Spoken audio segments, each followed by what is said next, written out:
Juanita, we're going to do a deep dive into your career, but very briefly, if you would share with the folks your current responsibilities as head of multicultural marketing at Cadillac. Awesome. Again, hi, Gina. Hi, everyone. Thank you, Brand Innovators, for having me. As Gina said, I have the privilege to work on the iconic Cadillac brand, where I get to leverage consumer insights to drive cultural capital and relevance for consumers and make sure that it's impactful and that everyone feels included. As our parent company says, GM, we are plugged in and we have an EV for everyone as we lean into our all-electric future. Awesome. So you have had a fascinating career, and I'm just going to ask you to go back a bit and share with the folks your background before joining General Motors. Okay, I have to laugh as shared, and I said before, I wanted to be Oprah. I'm born and raised here in Detroit, Michigan. Throughout high school and church and other extracurricular activities, I was always like the promotions or PR person. I love graphics, but for some reason, when I went to Hampton University in Virginia, which is a HBCU, they just broke ground on the Scripps Howard School of Journalism. And that just captivated my attention. I said, okay, I want to be an on-air personality, which my family would agree because I like to talk. So I started in television and journalism, working on the newspaper at the Hampton Scripps, where I left as a senior as the editor-in-chief. And that's when I got to first work with NPR, Gina, as I shared with you on the Travis Smiley show eons ago with Dr. Hilda Hutchinson. But after that, I went on to ESPN, the worldwide leader of sports in Bristol, Connecticut, and worked in the sports arena with some major icons like Stuart Scott and Boomer and Stephen A. Smith, Pardon the Interruption. And then after that, my mom did pass and I had to come home. So her homegoing was my homecoming to Detroit. And I returned to work at WJOB, the FM radio station at the time. And then it was a burgeoning time for the city of Detroit, and the Super Bowl was here in Detroit. And that's where I was, I guess, introduced to marketing and sponsorship fulfillment and what does it mean for brand alignment. And that really set my feet on fire for auto, working as a publicist back in 2005-06 for the 39 Southeastern Michigan Chrysler Jeep Superstores. And then after that, I went to work for, at the time, the largest multicultural ad agency, Global Hue. That was the agency of record for Chrysler and working on projects like Imported from Detroit with Eminem, Beats by Dre for the Chrysler 300, Verizon and Walmart, just to name a few, and the US Census campaign. And then I got a call to go work over at Ford with agency alignment of Uniworld Group, working on Ford and Lincoln Motor Company, overseeing experiential and PR. And again, I'm a de facto auto girl, so that was Chrysler or FCA, Stellantis, Ford, and now here at General Motors. And I've been here, April will make 6 years that I've been at GM. Okay, so tell us a bit about your journey through General Motors to Cadillac. Oh, for sure. Following my passion of diversity, equity, and inclusion and multicultural, again, going to an HBCU, attending a diverse high school here in Detroit, I didn't know it was a thing because I was just immersed in it, and whatever that it was to make people feel seen, valued, and included, that was my heartbeat, and that's where I wanted to go. So joining GM in 2017 on the diversity communications team, ensuring that each brand had relative representation, talking to diverse audiences across all of GM nameplates. I joke that GM is 5 brands, if not more, when you add on OnStar, but from a divisional nameplate standpoint, Chevrolet, Buick, GMC, and Cadillac, I've had the privilege to work across all of them. After diversity communications, I went on to do program operations, and that allowed me a line of sight to see design, engineering, purchasing all come together for what our vehicle reveals look like. One of my most favorite was the Cadillac XT6 that we debuted in 2019. I was a part of that launch that took place in Virginia. And then coming over to the Cadillac brand, it'll be 2 years in April that I've been at the helm of the multicultural team. Exciting. So share with everybody a bit of General Motors' heritage with multicultural marketing, and then also Cadillacs, but first General Motors as a corporation. Oh, for sure. I think the beauty that we always talk about in multicultural is an everybody job, right? So our current mantra, everybody in, it is an inclusive behavior that everyone has to think diverse. And I always say that it starts with diversity of thought, not so much ethnicity or gender, right? Because we're all different in our own walks and journeys. And that's something that GM takes stock in and pride, and not only for our consumers, but for our employees, making sure everyone feels involved and seen and valued. And that's leveled up to the products that you see on the road. As our North Star is safety. A lot of what consumers see, whether on television, experiential, or in our products, is by someone on the team raising their hand. We want to make the world better for everyone. And I mean, that's also where we're going from an EV perspective and lessening the carbon footprint. From a Cadillac perspective, on the heels of celebrating 120 years, this Wow. this past year, like I said, an iconic brand built on innovation and technology. I take personal pride of being a second generation Cadillac employee. My grandfather is a retiree. My maternal grandfather is a retiree of Cadillac. My paternal grandfather is a retiree of Ford. So when you talk about being in the epicenter of the Motor City, what automotive means to the Midwest and to the world, Cadillac is the cusp of, being on the first to start air conditions and other things in vehicles that you may not have known of. And then we're synonymous with music. Music is a language within itself. It's universal. So when you talk about multicultural or a multi-pronged approach to move the needle, both the GM brand and the Cadillac brand have been doing it for a very long time. Wow. And so share with us some of the activations that you've overseen, been involved with, and why you would consider those really powerful vehicles for how you work. Absolutely. I'll start from the Cadillac lens. Most recently, we launched an NFT that was created by a 13-year-old NFT artist called Nyla Hayes. We won a OMA award for that digital expertise online from Media Post. And the beauty is that Cadillac champions big dreams and bold ambitions. Talk about being 13, entering a web space of art, not knowing that this art will fuel your legacy, that it will fuel, generational wealth, and really following your passion. And that is truly in the DNA of Cadillac. So we married that NFT around Black Music Month. We created a spot with philanthropist, rap artist Killer Michael Render, as people may know him. And he debuted his song in the spot that we debuted for Black Music Month, and it was called Black Future. It's about seeing things in color, seeing things that you would want to see them through adversity and triumph. And that was a microcosm of working with the talent like Killer Mike, who's an advocate for community justice, working with Nyla Hayes, a 13-year-old visionary. Her NFT art paralleled with Nick Davis, who was another NFT artist. And then the NFT created by Nyla Hayes was auctioned for a charitable donation to Save the Music, where we amassed over $20,000. So it was a full 360 approach from commercial, influencer, and the fact that we had a charitable donation and ushered Cadillac into the Web3 space, which leans on our innovation, right? It's at the heart and DNA of who we are. As it relates to General Motors over the summer, we participated in Made in America, the music festival that takes place in Philadelphia, right? The lion's share of where change has happened. And we brought our Hummer EV under the GM Diversity COE, Center of Excellence, because we know everyone doesn't know about EVs, so we have to get out in a grassroots initiative and educate. We're a very sensory people in place. We want to get out, see it, touch it, and not just see the commercial. So those are two examples of how we go out to community to champion what we're doing and help educate, and also how we champion pioneers and trailblazers such as Killer Mike and Nyla Hayes, all for a beautiful cause. And Juanita, how do you measure the success of events and initiatives like that? Oh, well, of course, being a true marketer, I joke at the heart of what I do. I am a car salesman, and I get to do it in a very multifaceted way. But hand raisers, when we can entice people to learn more about our products, when you do data capture on site and we understand where they are in market. Do you even want to learn about EVs? Are you in market for an internal combustion engine, an ICE vehicle? So that's one way. Then sentiment. What do people feel and see about the brand? What resonated through that commercial? With Black Future, one could be art. Another could be the fact that it was shot in Atlanta.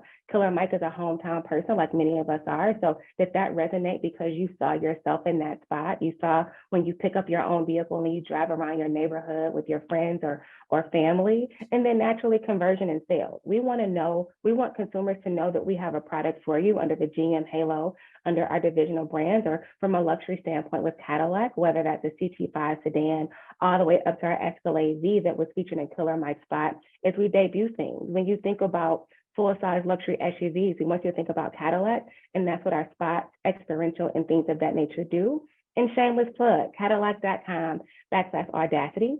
That is where our cultural creative lies within Cadillac. So we have hand raisers, measurement, heat maps, how long you stay on our website to see what we're talking about, whether it's Nyla Hayes, whether it's AAPI month, Hispanic Heritage Month, or Pride. So many ways to gather that data to see what our reach looks like. Fascinating. So I'd like to talk about launches. I'm going to start by asking you to describe the Lyric launch and how your work contributed to that launch and its success. And then Celestic, an upcoming launch. So please share with Lyric first. And maybe you should describe the vehicle to the folks on this video who don't know as much about Lyric. Absolutely. Well, the first thing that comes to mind for both is electric.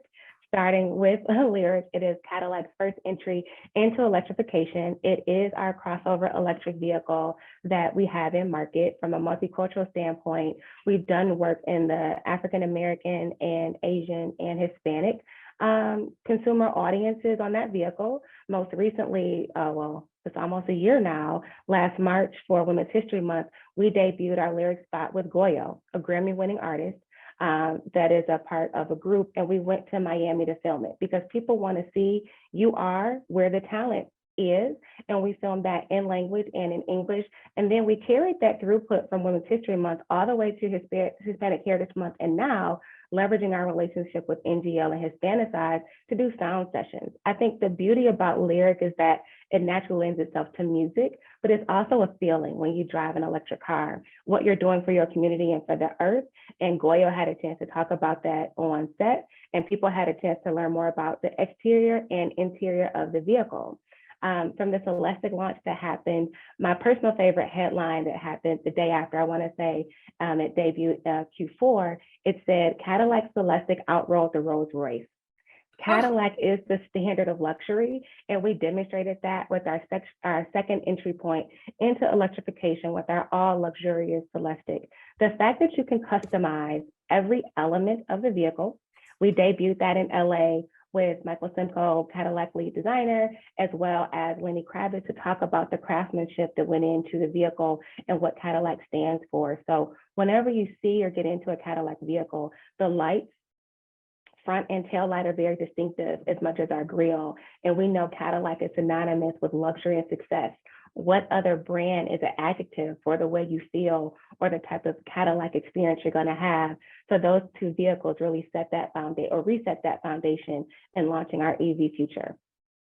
You know, listening to you, I feel like you and your team take so much care in creating these marketing events, these opportunities, these connections with your current and potential consumers. So talk to me a bit about the research that goes into understanding the customer journey. That's a good one. And Melissa Grady, our CMO, talks a lot about upper funnel, lower funnel to understand where you are in your journey. So are you a luxury consumer? Are we conquesting? Are you an EV consumer? Do you care about brands that have a central DNA for care and how they show up in the community and about the way you feel? And that's the beauty of Cadillac. We take all of that into our consideration and research. We take into consideration the fact that Killer Mike's spot, I'm proud that his wife drove the vehicle and he was in the passenger seat. So we're sending multi-sensory messages when you watch the creative to say women can drive too, because as we know, as purchase decisions are made a lot by women in the household. So those are those subconscious things that we're doing by putting women and consumers in the driver's seat. And then looking at where we show up, I'm extremely proud of the recent acknowledgement and partnerships with the PGA and US Open that the broader Cadillac team is doing. And when you look at golf, that is a multi-generational sport and one that could take more diversity. And we're proud to infuse that through efforts like the John Shippen golf event that takes place here in Detroit. So it's a multi-pronged approach to how we go to market, from out of home, experiential, and traditional research. I mean, I ask my family all the time, when I say Cadillac, what does that make you think? Do you know the difference between an XT5 and an XT6? So much so that my husband can now watch television with me and pick up product placement. And that makes me proud that I'm doing the right thing and he understands what I do. That's awesome. So given General Motors' priority to work with partners who have diverse ownership, who reach a diverse audience, talk to me about how you choose your media partners or your general marketing partners. Oh, for sure. It's in partnership, and it goes back to that consumer journey and the customer that we want to engage with.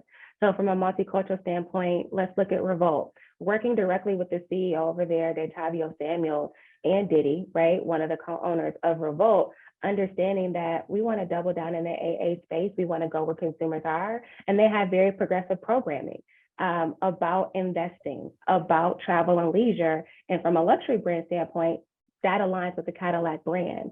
So also understanding we have non-traditional media. Whoever thought social media and LinkedIn and TikTok would take off the way it is, and that you have to have snackable content. You have to have more 10s and 15s and 30s and 60s, you know, and 90s now, and infusing the product placements I talked about before. So it's understanding that the market is changing, and with the market changing, everyone does not consume media the same way. So you have to diversify it. And how do you diversify it? By diversifying your partnerships. So we look at each brand differently. We look at each brand's KPIs and where we want to go, and also what these outlets offer. Is this an audience, you know, that's over indexing in travel and luxury or vehicles, or are you a first-time home buyer? So this vehicle may work better for that. We definitely let the data lead us and work in concert with the outlets. You know, listening to you, I really get a sense of your pride. I get a sense that General Motors and Cadillac are really at the forefront of how to connect with consumers, where they are, how they're living, with a voice that's appropriate, with the drive and intention to connect with a more diverse audience. How do the employees of General Motors feel about your efforts? They share in our enthusiasm and pride. From a Cadillac perspective, we feature our employees in our spots. Who better to be the talent than the people who live and breathe energy, innovation, and design into our products? I have the privilege to work with Crystal Wyndham, female designer here at General Motors, first African-American woman designer who helped design the Chevy Malibu, the interior of the 5th generation Cadillac, to our current first entry point in EV, the Lyric. So putting her in a spot so people can see a couple of things: diversity in the workplace, that women can lead in design and STEM. I'm a woman in automotive, that we are behind some of these innovative ideas that come to life. To our Asian American Pacific Islander Month, Tao Nguyen, one of our regional representatives in LA. Well, why not have her talk about her pride, her being a 2nd generation Cadillac employee, to bring it full circle and show the same dedication that you talked about to make it evident. So it sounds like we're doing a good job. So thank you. Yeah, I mean, your pride is really jumping out, and it's infectious.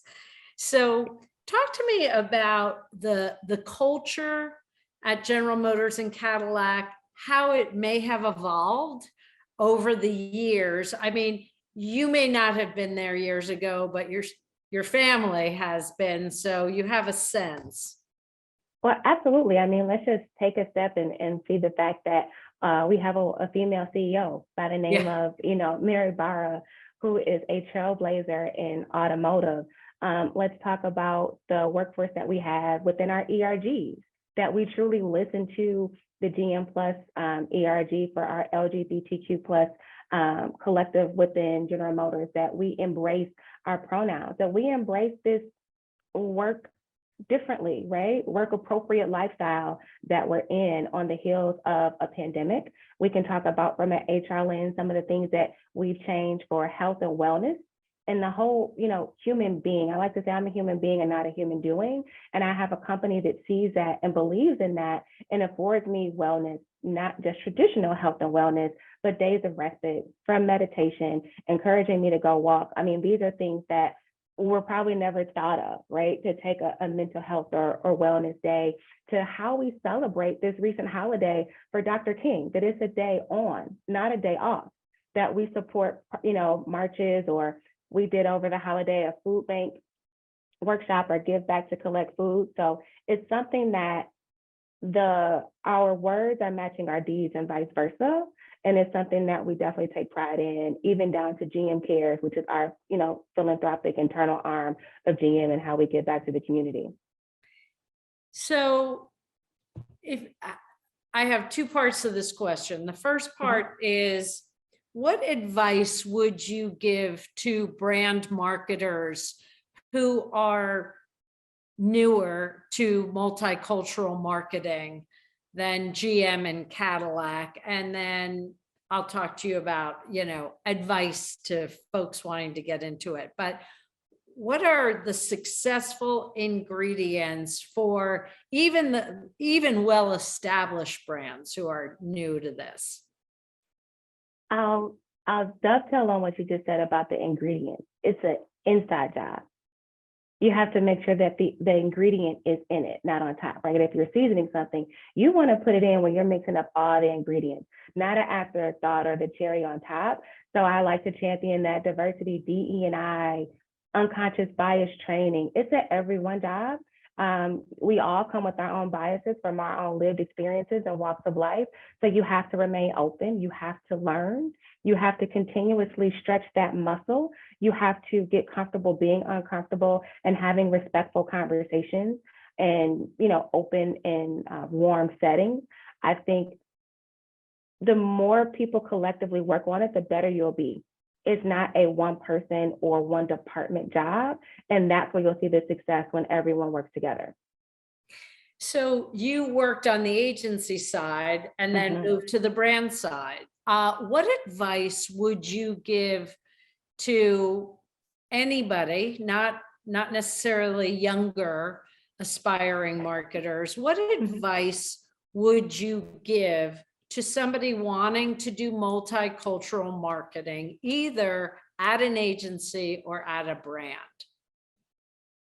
Study and know the culture, beyond cultural moments. It's not Dr. King holiday. I mean, we have so many holidays, months, moments, infuse uniquenesses, like in my seat at Cadillac, where we show up in music. It's not an AA thing. It's not a Hispanic thing. Music is a cultural thing. Find the thing that can connect you to the people, the culture, and the community, and you'll find an authentic connection that you can continue to build upon and have the conversation.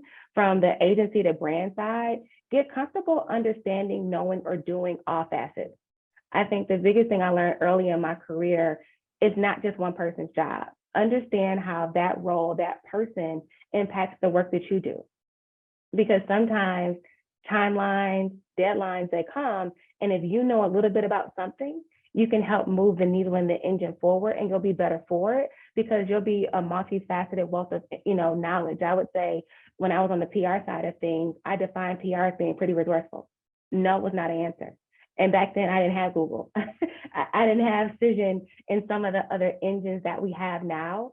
So be well read, find your connective thread, whether you're in automotive, where you may have gone to school, where you may live. What kind of coffee do you like? You never know what uniqueness can connect you with someone in an authentic fashion that you can build upon.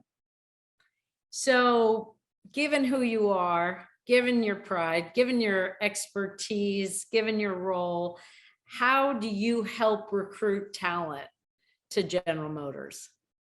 Being open, being proud of my quote unquote non-traditional background, if you will, coming from a historically Black college and university, living in Michigan, right, which is a Big Ten state. My father went to Michigan. My uncle, went to Michigan State, going back to my school and sharing those opportunities, understanding why The schools or places we recruit from, they may or may not be diverse, and making those recommendations and sharing the work that I do, whether it's Brand Innovators and the various platforms you can share, to talking about what I do. I think a lot of times, while I joke and I said I wanted to be Oprah, it was visual and tangible. I hope that the work that we're doing, Melissa Grady and Deborah Wall, it can be tangible to other people, because I joke that nobody really knows what I do, right? My family jokes about what is she doing, but when I get to explain how you can change perception, how you can drive intention, how music, if it's a Cadillac commercial or, a Buick commercial, that those are the things that is a part of my job, to inspire other people to follow their heart. Those are just a few ways that I hope I recruit, inspire, and draw people to General Motors. Awesome. And what's next for Cadillac? Our all-electric future, of course. We're about to debut a few new vehicles that will be coming very soon. I cannot say at the moment, doubling down on our V series, our Escalade V, sustaining where we are from our Lyric vehicle, as well as our ICE vehicles, because we know we need time to get people to understand electrification and charging and what that means to your life and your lifestyle, and continuing to show up for cultural moments every day, not being episodic. That is truly at the heart of the work that I do, so that the full consumer base can see the Cadillac and the General Motors as a brand for them, because we care 365 about the person and about your safety. Very cool. So tell me, what surprised you as you're doing this work? Was there a moment? Was there an event or an experience that you were just you didn't have high expectations, or you didn't quite know how it was going to turn out? What has surprised you about the work you do? A lot of times, what consumers see and what we see on television, it may take years, or months in the making. But when you can work with the right influencer, whether it be Killer Mike, when you can work with dynamic partners like a Melissa Butler, the CEO of the Lip Bar, who's from Detroit, who mimics that pride, that grit, that drive for innovation, to do something differently and take a risk, how well people receive them and the Cadillac brand, and they don't see it as unauthentic. I think the fact that I worked across all big three, I've had more people come up to me with a Cadillac story. Just sheer, I have one, or my dad had one, or I remember getting picked up in one. I mean, just the reverence that people have for our brand. I thought it was just me, but it's not. The fact that this brand transcends time, the fact that it can take you from your first vehicle to taking around the president, of the United States, just the affinity for the same pride I have is something that definitely caught me off guard. What kind of advice do you have for young people who are looking to make a career in marketing and advertising in general? Make joy your job. Follow what really sets your heart on fire. For me, it's impact. And don't think that if you don't see it, that it's not there. That's what I would definitely tell young me, because I had no idea what a marketing experiential whatever was. Find something. We've heard the quote, right? If you choose a job you love, you'll never work a day in your life. That the things that you do innately, the things that you would do without being financially compensated, you can't be compensated for whatever that is. Take stock in that, learn about it, find other people like you, and also collect a tribe of people who aren't like you and have different passion points, so you can learn from them as well. I think the biggest thing I thought leaving high school, or college, oh my goodness, tests were over. Every day is a test. Every day is a chance to learn, to be different, and that is how you grow, and to continue to work on getting comfortable being uncomfortable. But if you stay prepared, you'll be okay. Yes. So I'm not going to get too personal, but what inspires you? What motivates you? I had a family, and my parents were amazing at making sure I was exposed to different things, things I liked and things that I didn't like. They did not accept no for an answer. They also realized I like to talk, and they put me in groups or activities to things to foster whatever I was passionate about at the time, and gave me a chance to test and learn before the idea of test and learn was a thing. So naturally driving for my parents to be proud of me, but to make an impact for those around me. I think that's the biggest thing. Some things that we do in marketing, it just makes sense. It just makes, pure common sense. So when I get to connect the dots to make those things happen, that's what definitely drives me, and making sure that each person, brand, or product shines and has a relevance. That I take great pride in that as well. So I can imagine if a young person saw this, or a person who sort of feels stuck in what they're doing. So I mean, you're inspiring, you're proud, you're enthusiastic, you're smart, you're articulate, but not everybody has your drive or your courage. Maybe you could share some tips for someone who may be a little less outgoing, a little less confident. Oh, for sure. I mean, I'm not like this every day either, right? We're all human. You definitely have your ebbs and flows, but you have to build your tool belt or your Swiss Army knife, as a friend said, with what can keep you and get you going. So for me, it's podcasts. I listen to Super Soul Sunday a lot, and Oprah had someone that talks about passion, right? And I think sometimes people think you have to have passion for the things you like. What they said was you have to have passion in everything you do. Because if you find joy in everything you do, it won't be so much of a chore. But that's a practice and a habit that you have to practice. Also, a song that I listen to is Frank Sinatra, Pick Yourself Up, dust yourself off, and start all over again. Every day, every moment is a new thing. And I have to give this one to my husband. He calls it Feelings Island, right? Everybody has a lull. Go to Feelings Island, pack light, don't stay long. It's more like a layover. I love that. So get out of Feelings Island. It's possible. And were there groups or associations and connections that helped you stay inspired and motivated in the industry over the years? Oh my goodness, there's too many to start. ANA, AdCraft, ERGs within my various organizations, having like-minded men and women of color to come and talk about, these kind of things. I'm an avid reader of Smart Briefs. As a professional journalist, NABJ, the National Association for Black Journalists, in PR and marketing, journalists are our main allies. So tapping into that. I'm a member of Delta Sigma Theta Sorority Incorporated. So tapping into my sorority base when I'm trying out a new product or service, I need a safe space to land. So I want to try it on people with smiling faces and hearts to give me response and critical feedback. And I would say friendship circles, doing 360s. What do you think about my performance? Asking managers before it's time for the review. I think that was the biggest lesson learned in my career. You don't wait till mid-year or end of the year. You ask for that consistent feedback ongoing and remain open and see if it's something to make you better and push you through. And if it doesn't feel right, understand where it may be coming from and try not to take it personal. And then my best friends from college, I'm so fortunate that we all went into media or marketing, and we're still connected to this day, and we have group chats. So you have to have people that you can check and just get a pulse check on what are you feeling and what's going on in the industry.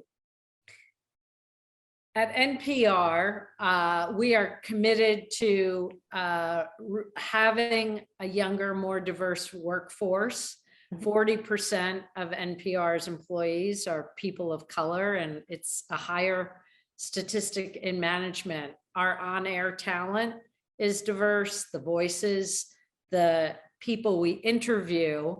So it's a concerted effort, including reaching a younger and diverse audience. What would you say to media companies in terms of your view of their efforts along reaching and being more diverse and what you think is important for the future of America? The connection and the message is important for reach. So whenever reviewing a proposal, understanding, is this just a cookie cutter, media spot by plan, or did you take the time to help dig into Cadillac, understanding that we have a penchant for music and we're approaching the 50th anniversary of hip hop? So when you bring something to us, does it resonate where we're going as a brand? Does it resonate from a luxury standpoint? Is it a tentpole or opportunity where one of the on-air personalities is a former tennis or golf pro? Could we show up together, at events? So going back to that partnership piece, like we're a partner to drive, productivity and resonance. So when I review things of that sort, when I hear podcasts or see integrations done in that fashion, it makes my heart smile because it's authentic and it was created just for that brand, because we all share media. So let's nobody, can own one media, but I can own one moment, space, and time to make it purposeful for my brand. That's exciting. So what's in store for you in 2023, Juanita?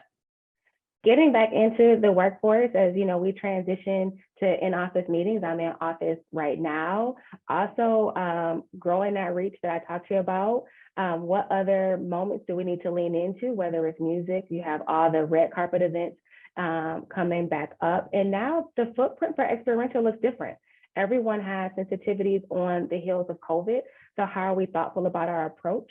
Also, immersing more consumers into our products. In Glendale, California, we have the Cadillac Electric Studio. So you can come in and see our electric vehicles, get inside of them and learn more about Cadillac's DNA. And we work with the chocolatier, Philip Ashley, who is a proprietary chocolatier for the Cadillac brand. So when you purchase that lyric, you can get some Cadillac designed lyric chocolate, 4 different flavors based on the DNA of the vehicle. And the same for Celestic. So more genuine partnerships to move the needle. So do you feel like part of your role is helping the dealers connect with consumers in a way that they couldn't imagine? Oh my goodness, absolutely. And when I joke to say that I'm a dealer, I pay reverence to them as well, right? Because we're here making sure that we have the creative that they need and then giving it to them for their social media channels, so they can leverage it. So their consumers, if they're Asian consumer base or Hispanic, that they not only have the creative, but it's in language. It's around the right time. Making sure from a dealer perspective, we have dealers that look like our ever-changing consumer base. So absolutely, dealers are at the heart of everything that we do. That's great. And it sounds to me that, you have a large and loyal consumer base that's connected, and you're looking to make more emotional connections with a more diverse set of consumers. Absolutely. I won't tell my age, but the beauty is that I love when people come and tell me I have a Cadillac and they're in their 20s or their 30s, right? I think I speak highly of my grandfather and I learned how to drive on an 88 Seville. But even before coming to General Motors, I bought myself a Cadillac SRX, which is now our XT5. There's a sense of pride and success when you get your own Cadillac. And that's something that I didn't realize was such a shared energy, not only with my parents' age group, but also people in my age sector. You know what I mean? I'm looking when I drive cars to see who are in our cars, and it is a younger audience because not only is it an innovative brand, but it's a cool brand. I mean, when you say you have a Cadillac, it's just an infectious thing, an energetic thing to say, especially as we get into this EV space.